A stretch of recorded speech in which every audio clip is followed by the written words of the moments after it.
Today we're going to talk about decimals and how to add and subtract them and multiply and divide them by hand. This starts in chapter 5 on page 308.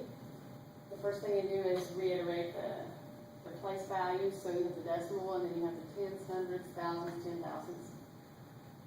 So first, if you're adding and subtracting decimals by hand, you line up the decimals and then just add and subtract. So if you have 6.85 plus 2.12, put them one on top of each other, the decimal points line up, and then just add like you normally do. 5 plus 2 is 7, 8 plus 1 is 9, 6 plus 2 is 8.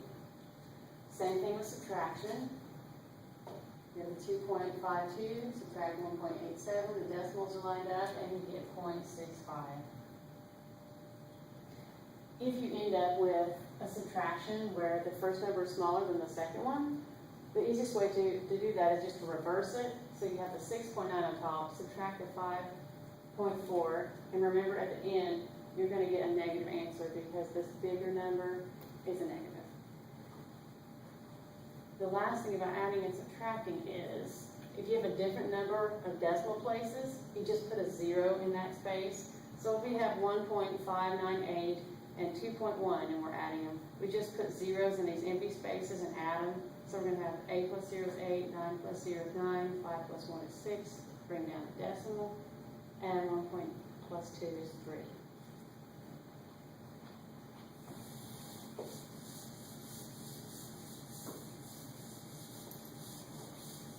Don't let the little dot intimidate you. It works just like the other numbers do.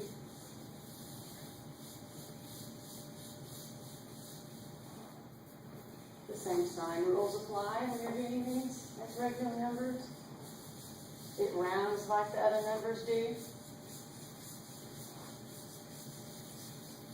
So it's just more the same, it just looks a little different.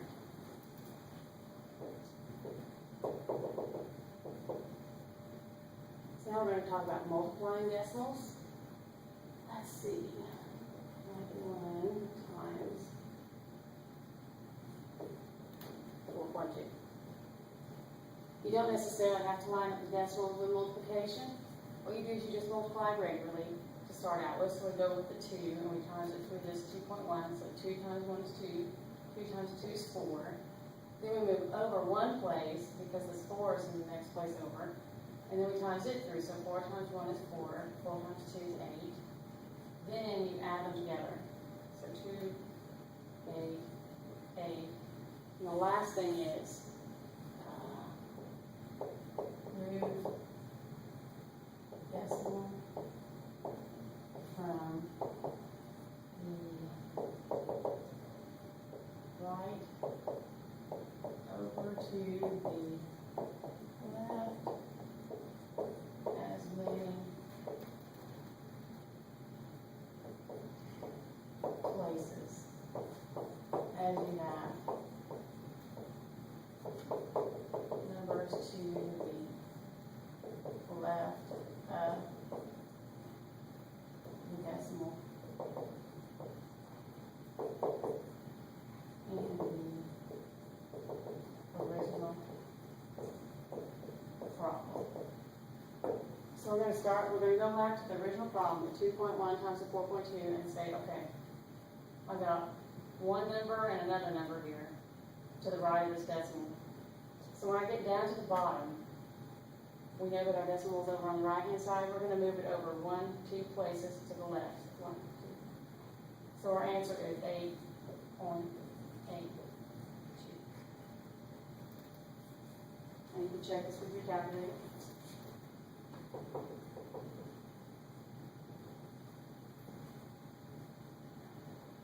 Dividing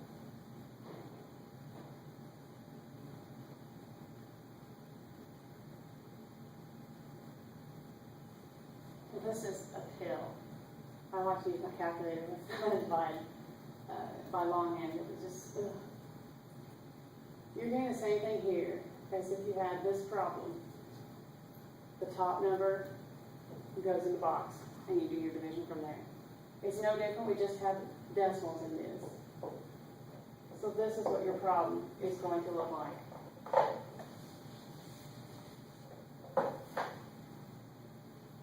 First thing we have to do is move the outside decimal to the right.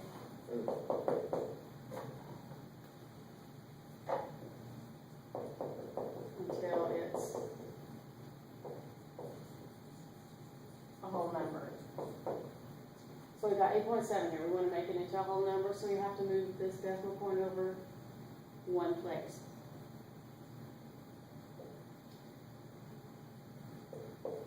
The next thing is to move the inside decimal over the same number of places. So in this case, we move this decimal over 1, get the 87. So we're going to move this one over one space, and we're going to end up having the 63. We move it up a bit so I don't run out of room. So now we have 87 divided into 63. We move the decimal here, so it's going to end up going up there. 87 won't go into 63, so that's 0. So then we just pretend that there's a 0 there and keep dividing. So now we have 87 going into 630. It would go 7 times.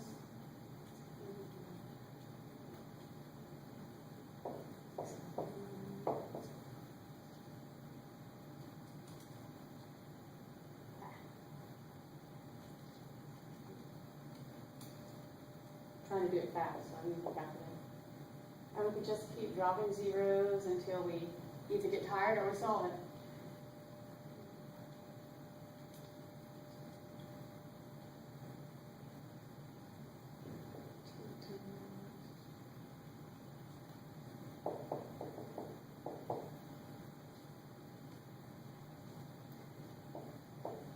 And so on. Or you can use your handy dandy calculator. And it ends up being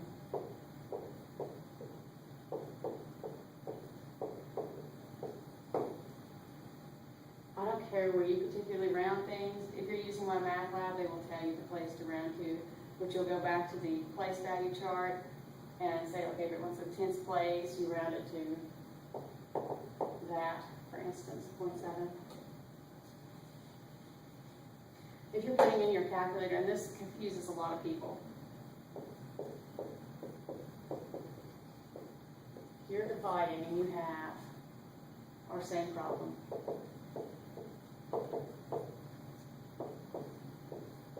You put in the top number,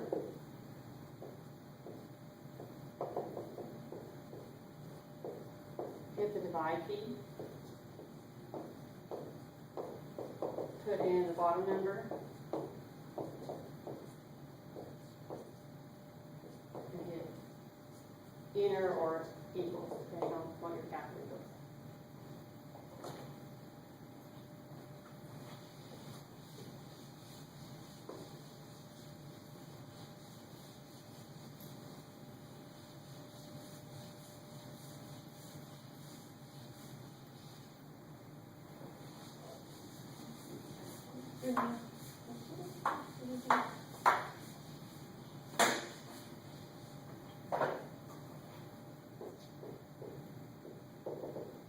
I'm just going to mention this really quick. We already said it. If you're rounding to the 10th place, in this example, the 9 is bigger than 5, so we're going to round it up to 0.8. And you can write just 0.8 or 0.0. As long as you have a number here, if you just keep adding zeros, it's the same number. In this example, if we're rounding to the 10th place, the 2 is less than 5, so we just keep it at 0.2, or you could put it at 0.0. Usually if they specify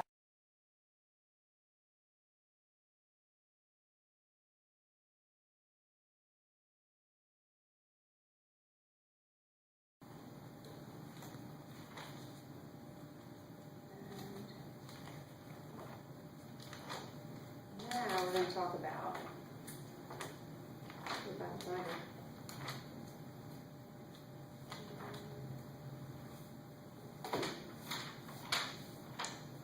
Mean, median, and mode. It's the short little statistics section that they put in this chapter for some odd reason.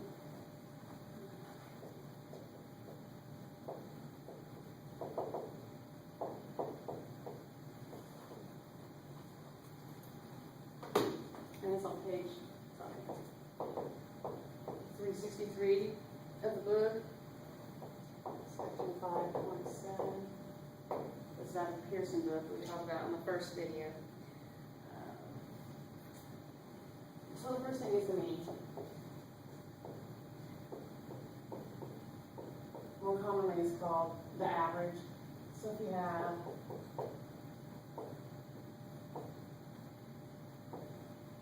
a group of numbers, you just add all these numbers up.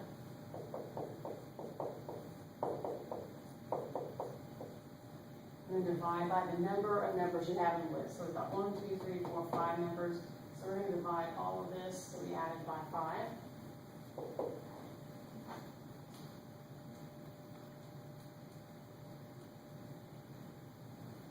So that gives us 33 on top, divided by 5. So we get a mean of 6.6.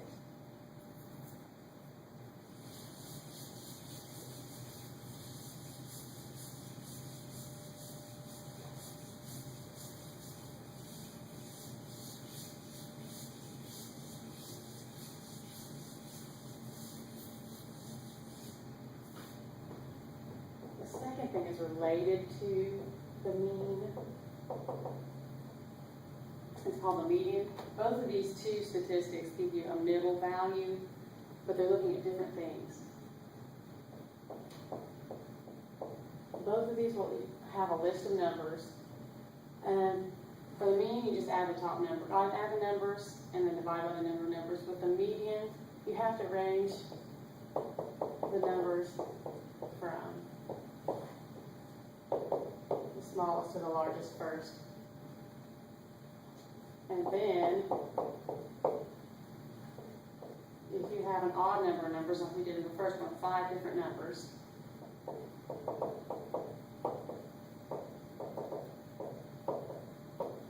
you just pick the middle value. So if we had our little list here, we don't even have to worry about a range. Well, we do. No, we don't. It's perfect. So if our 5 different numbers, the middle number is 6. So for this one, the median is 6.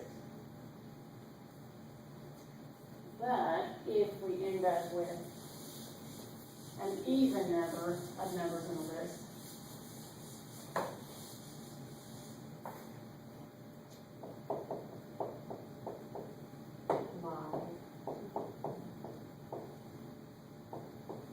we just have these 4. Now we have an even number of numbers. What we have to do is, well, we don't have a middle number to pick, so we're going to take these 2 middle values and do their mean, which is the average, the first thing we did. So we're going to have 4 plus 6 divided by 4. That is 10 over 4 equals 270. Okay. Yes.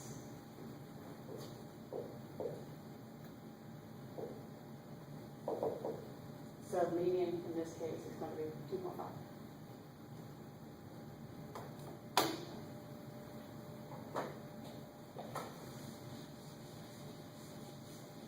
I think the hardest part about this section is remembering what means what, because 3 of them have M's in their title, and the next one's called the mode.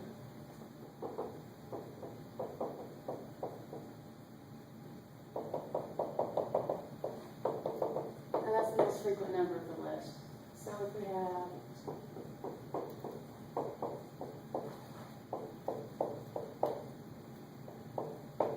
this big long list of numbers, the mode is going to tell us which of these numbers happens most often.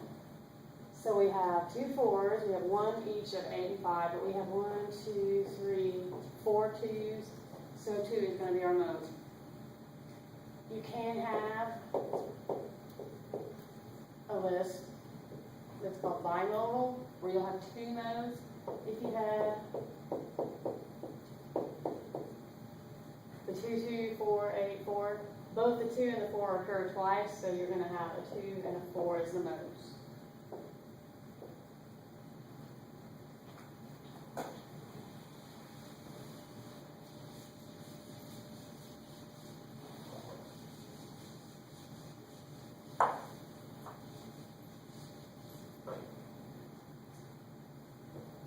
You can have a condition where there's no mode,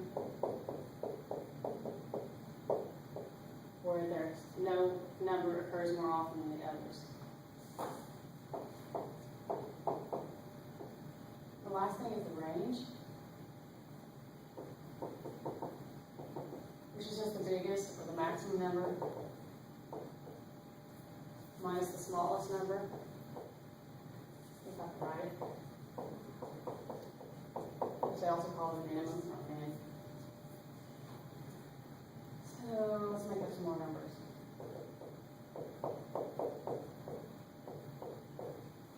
So we got 1, 7, 8, 5, 2, and 17. So the biggest number here is 17, and the smallest number is 1. So we just subtract those. So our range is going to be 16.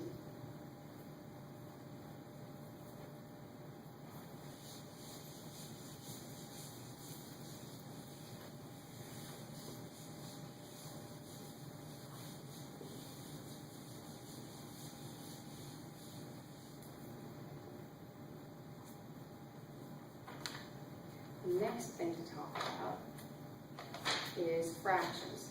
Fractions and decimals are related.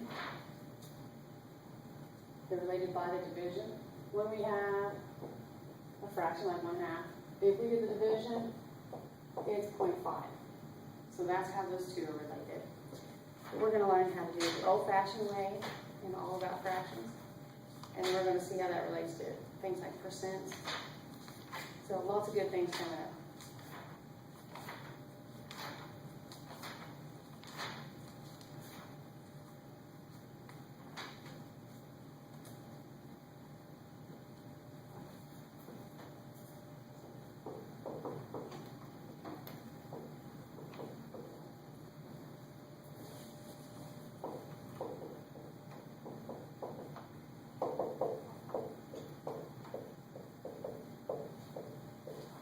Just like with a decimal, a fraction is a part of a whole, which they write like this.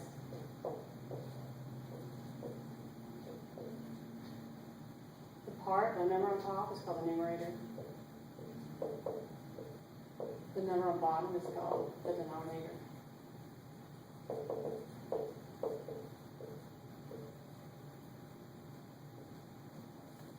Visual representation. We've got this pizza and we cut it in 4 parts for reading. And we'll shade 2 pieces of it. So if you want the fraction of the shaded part, 2 are shaded over the whole of 4 parts.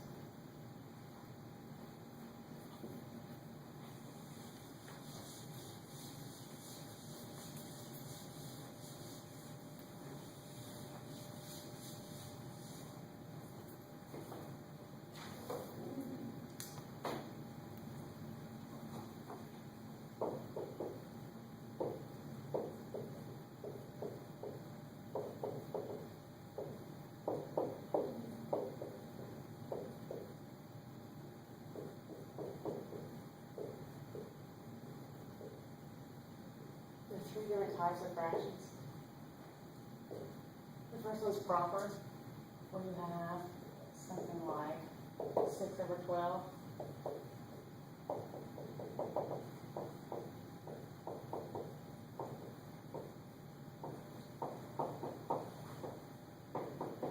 So in these cases with proper, the top number is going to be smaller than the bottom number. Improper is just flipped over. So you'll have something like 16/3.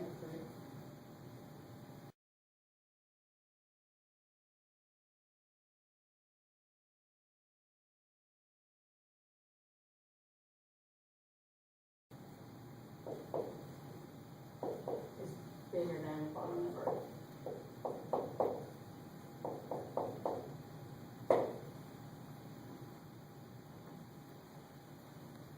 The last thing, which is only partially a fraction, but I call it anyway, is a mixed number. And it's where you have something like 1 2/3. So you have a whole number plus a fraction. And the fraction part is always a proper fraction, so top number smaller than the bottom.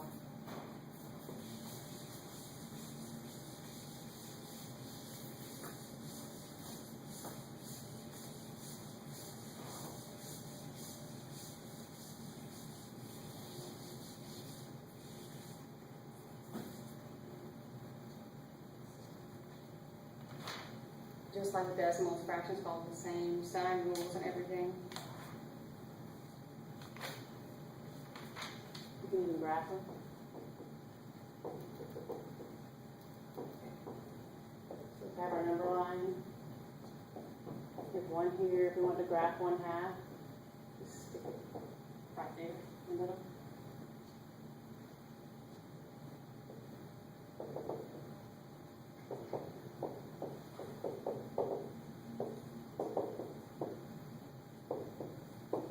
Which leads us to talking about equivalent fractions, which are the same value but look different. The way you get equivalent fractions is by multiplication, which we're going to talk about in a little bit. If we take this and times it tops and bottom times 2, we get 2 over 4. If we times the 1/2 by 3, we get 3 over 6, and so on and so on. Each one of these is the same number. If you take a division of each one of these,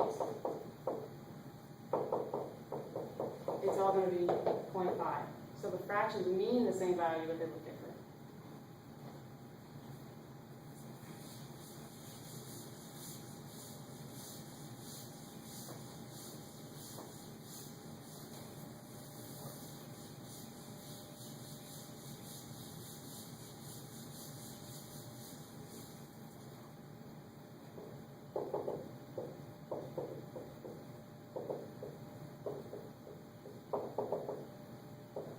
Especially for you math lab people, this is going to be important. Simplifying fractions.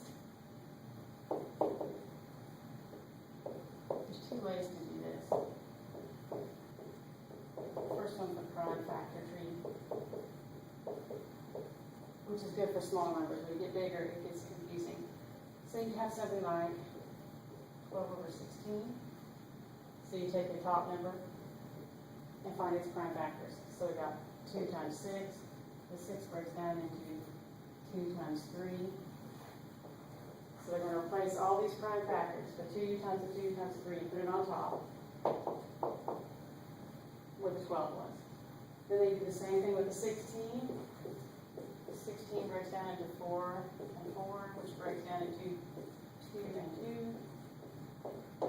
So on the bottom we've got 2 times 2 times 2 times 2. As long as everything's multiplied and you have the same thing on top and bottom, you can cancel them out. So we've got 1 on the top, the 2 on top, 2 on bottom, 2 on top, 2 on bottom. So we cancel those out and we're left with 3 over 2 times 2 equals 3 over 4.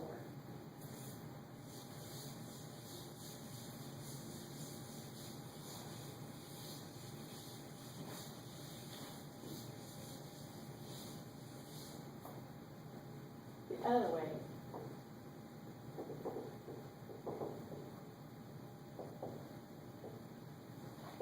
is finding a common factor that'll divide out of both. So we have our 12 over 16. We know that both of them are even, so we can take out 2. You could also say, well, I can see a 4 will come out of both of them. You can do it as many steps as you want till you get to a place where you can't take another common factor out. So let's go ahead and do it by the 2 this time. So if I divide 12 by 2, I get 6. If I divide 16 by 2, I get 8. They're still even, so I can take out another 2. Which brings us to a 3/4, just like before. There are some rules to help you out if you're looking for a common factor.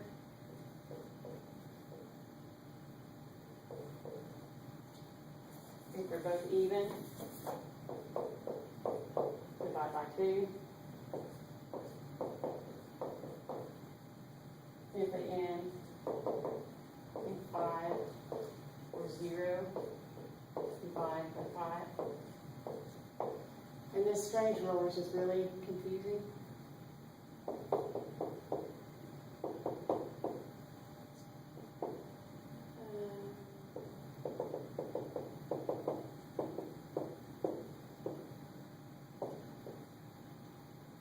If a number is, how do I put this?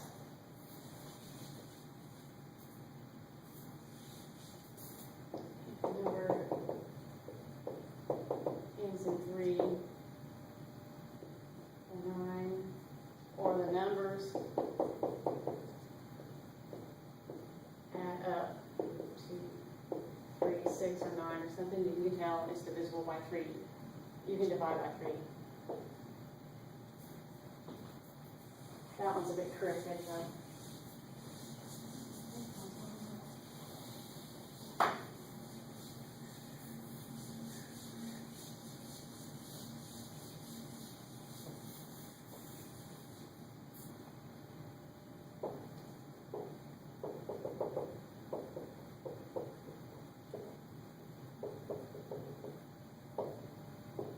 The next thing is multiplying fractions. So you're going to have something like this. Get used to seeing it like this, because later on that's going to look like a variable to you.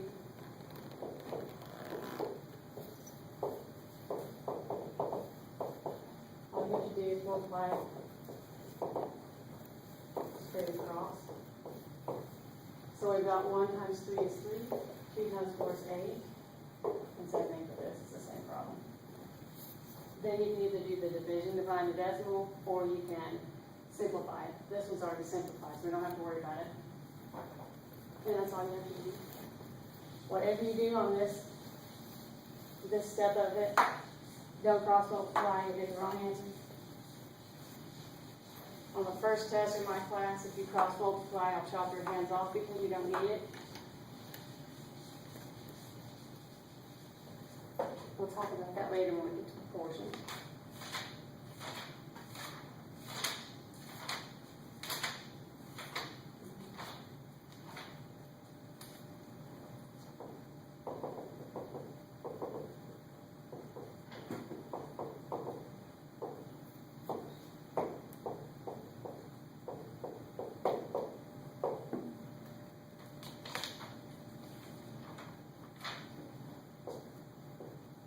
Section 4.3 on page 229 starts with both multiplying and dividing. For dividing, you're going to have something that looks like this, or they can write it like this, because you're going to do the same thing. You're going to flip the second number.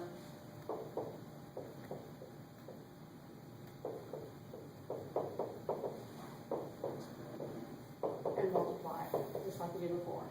In this case, the second one is the bottom one. So you're going to get the 1/2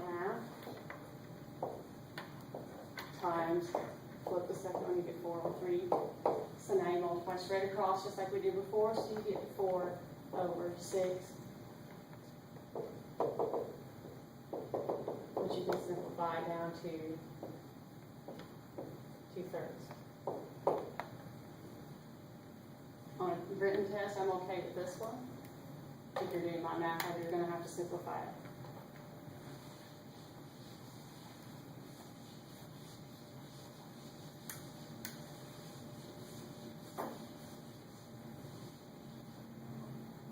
This brings us to the worst thing in fractions that nobody in their right mind likes to do, and that's add and subtract.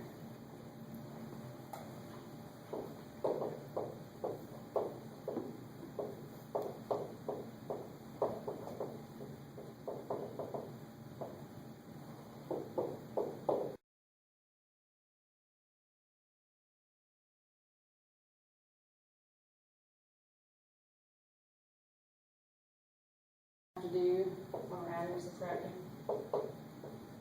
is find the common denominator. The easiest way to do this, that you don't have to think about, okay, which number will times to what, is just simply look at the opposite fraction denominator and times it by the opposite fraction. This side doesn't have a 7, so times it tops and bottom have the 7. This side doesn't have a 3, so we're going to multiply it top and bottom times 3. So that's going to give us 7 times 1, 7 times 3, 6 over 21. And then you just add the top number.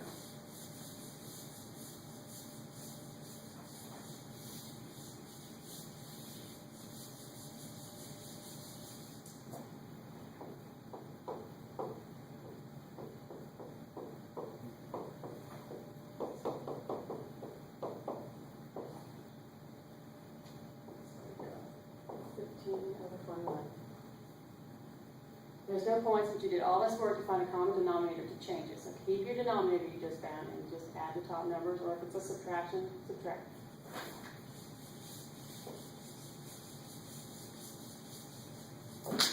So you may be asking yourself, well, why do I have to times both of them tops and bottoms by the same number? Anything divided by itself is 1. 1 times anything is itself. So you haven't changed the value, you just changed how it looks.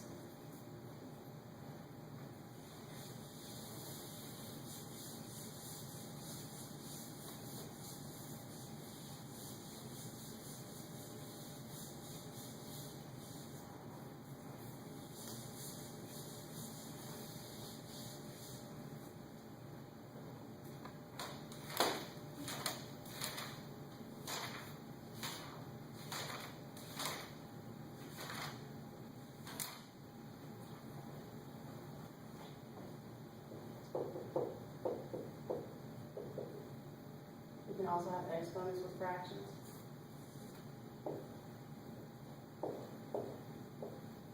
So if we have 2/3 raised to the 3rd power, this means 2/3 times 2/3 times 2/3. Multiply all the top numbers. 8 all the bottom numbers. 27. If you have a negative in there,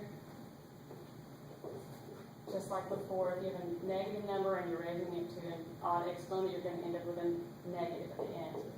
So -2, 3.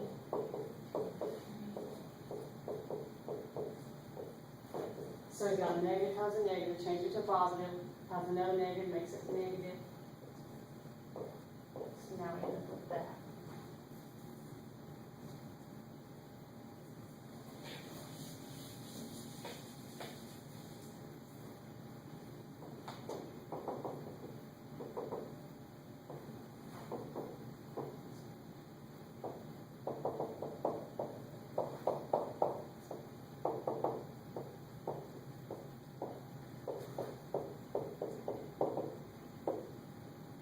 To mention in this chapter is switching between mixed numbers and improper fractions. I don't put this on test 1, but you'll see one on the final like this. So if you want to have a mixed number, go into an improper fraction.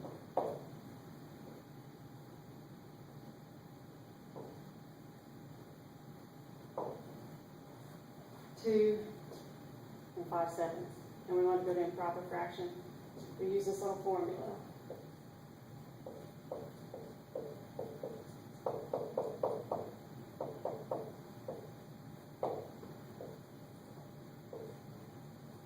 We've got the denominator, that's the bottom number, times the whole number, 2, plus the numerator, 5, over the denominator, which is 7. So we've got 7 times the 2 plus the 5 divided by the 7. That's 14 plus 5 over 7 gives us 19 over 7. So 19 over 7 is the same thing as 2 and 5/7. Whenever you're doing this conversion, your denominator is going to be the same number, which we'll see with going the other way.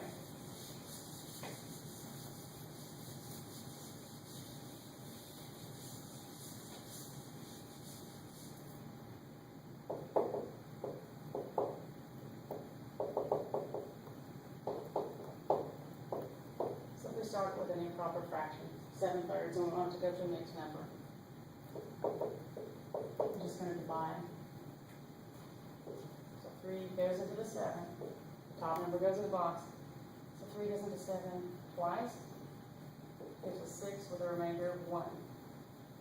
It goes in 2 whole times. We have 1 left over on top, and the denominator stays the same, 3.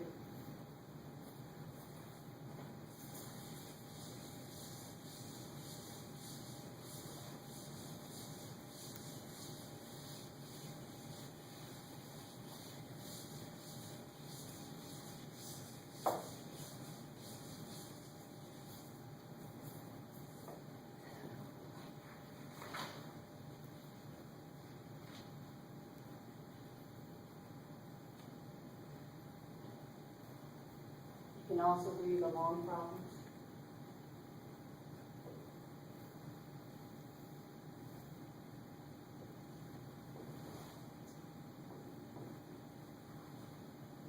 They still follow the parentheses, exponent, multiply, divide, add, subtract rules that the other ones did. So this first one is just a fraction, so we don't consider it with the parentheses. So no exponents, but we do multiply. So we multiply these, so 1 times 5 is 5. 2 times 8 is 16. And we bring down the 2/3. So now we're left with adding this fraction.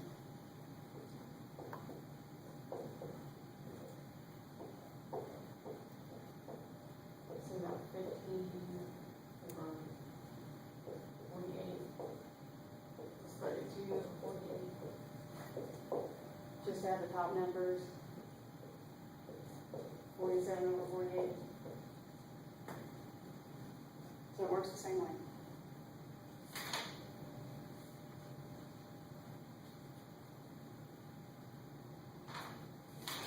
I don't worry about word problems with fractions because they don't really make sense. People use decimals more now these days anyway.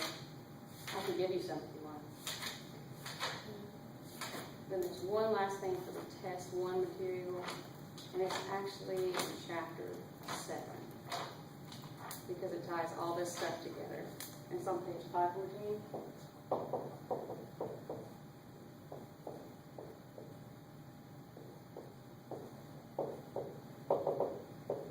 And it's this chart. We start with fraction. Actually, they'll give you one of these 3 things, and then you have to fill in the other spaces. So then you have a fraction, 3/4.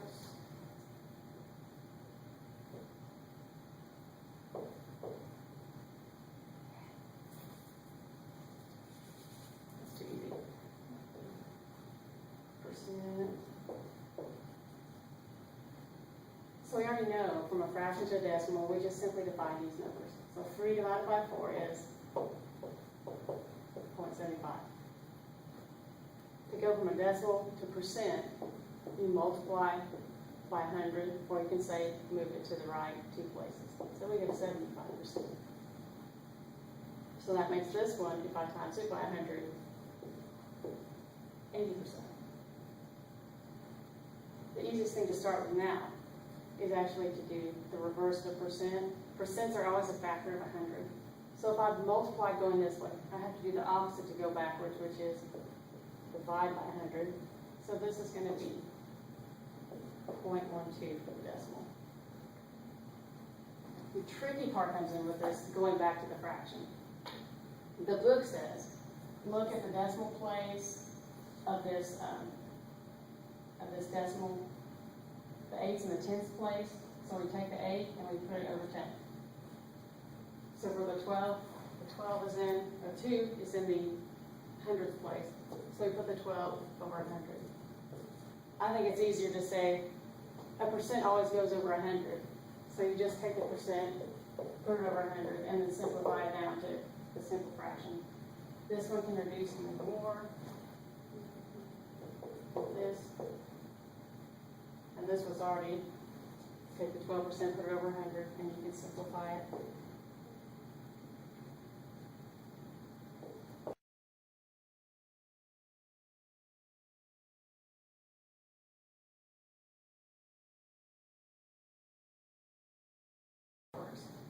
you'll find a lot of use out of this as you go on with other things.